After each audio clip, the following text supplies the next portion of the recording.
everyone, and welcome to today's sit down with Her Excellency Governor Jane Owen, who arrived in the Cayman Islands not too long ago. We're going to have a candid chat with her this morning, and we're so happy that you can join us. Governor Owen, it's a pleasure to have you here. Thank you very much for having me. Looking forward to talking to you today. Yes. So tell me, how have things been in the Cayman Islands for you so far as governor? They've been really marvelous, actually. I have loved the beauty of the islands. I've loved the beauty of the people, the open attitudes, the hospitality, the friendliness, and also the great relationships that I'm really pleased to say I'm starting to build with Honourable Premier, across government, with the many commissions and community organisations.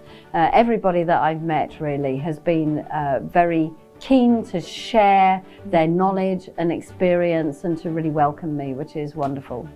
All right. Did you have any expectations of the Cayman Islands before you got here? I didn't come with a whole host of expectations, but certainly, as you can imagine, when I was back in the UK, I was talking to a lot of people across government, across business, across many aspects of society. And I had a very, very clear impression that the relationship between the UK and Cayman is important, it's special, it's on a very good trajectory, and a real sense that there's a great professionalism and innovation and a sort of success story here, really, which I'd heard a lot about.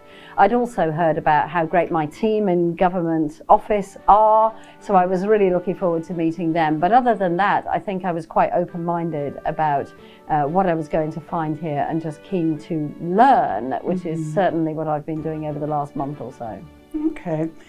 Is there anything in particular that you'd like to focus on as governor of the Cayman Islands while you're here? Well, I think I'm still learning and formulating those ideas, but I would say in terms of my direct constitutional responsibilities as governor, the really important aspects of that, it seems to me, are first of all security, which means not just security in terms of preparing for hurricanes and other natural disasters, but also security in terms of working with the Commissioner of Police, Derek Byrne, with whom I have a good relationship.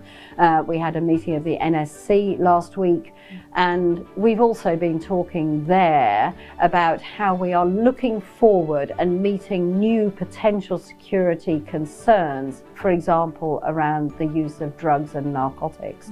So that will continue to be a priority. There's then good governance, which of course everybody expects, and I'm working with Deputy Governor Manderson and the whole civil service to make sure that we continue to deliver that really well. And then some other areas that are not in my direct set of responsibilities, but just making sure that I'm really supporting the government and all aspects of society that are involved in both building the economy and making sure that we continue to build a really sustainable Cayman in every aspect of what sustainability means. So those are my 4 priorities, I think. Okay. You've been just attending a whirlwind of events over the last month plus. Are there any events that have actually stood out to you or that have almost gained a sentimental place in your heart? Well, I guess many of them, all of them actually. So I was very touched this week because I attended 2 events related to education. One was ICCI, the graduation ceremony, which was just so impressive. And there were people there graduating between the ages of, I think, 19 and 54.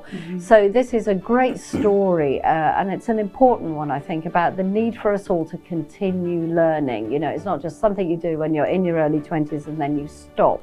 And we know that people are changing around their jobs, they're having to find new skills. So I thought that was really impressive. And then yesterday I went to a symposium run by UCCI about tradespeople and vocational education, which is also an incredibly important aspect of our societies, especially as we move into the digital age. So I guess that really struck me. I also went to the prison, which was obviously not an event, but I did go to Northwood Prison earlier this week. And I have to say, I've been so impressed by the work of the prison director and all of his staff. And I think Cayman has a very impressive record, for example, on rehabilitation of prisoners, which many countries around the world could really learn from. Okay. You're the second female governor that we've had. What difference do you think you're going to make being a female governor? Well, I guess I've been really struck by a lot of powerful and successful women here in Cayman, and that's a great thing to see. You know, we have Deputy Premier, we have parliamentarians, we have the Speaker, we have the Chief Justice, and many women in all other walks of life that I've seen. So I do think it's important to have those kind of role models, and it's great to see those developing here and actually very successfully established here in Cayman. But more generally, I mean, I have 2 kids. I have 1 girl and 1 boy. So I think when I look at, you know, how people are moving and making their careers and being successful in life, it's very important to me to see that we celebrate diversity and opportunities, whether it is for gender, supporting women, whether it's gender or physical abilities or educational level or economic level. I think it's just really important that everybody is able to have a fair chance and that we are creating societies that enable that. It is interesting, when I first joined the Foreign Ministry in the UK, which was in the middle of the 1980s, at that stage, it was not long after the period when women had to resign the service if they got married.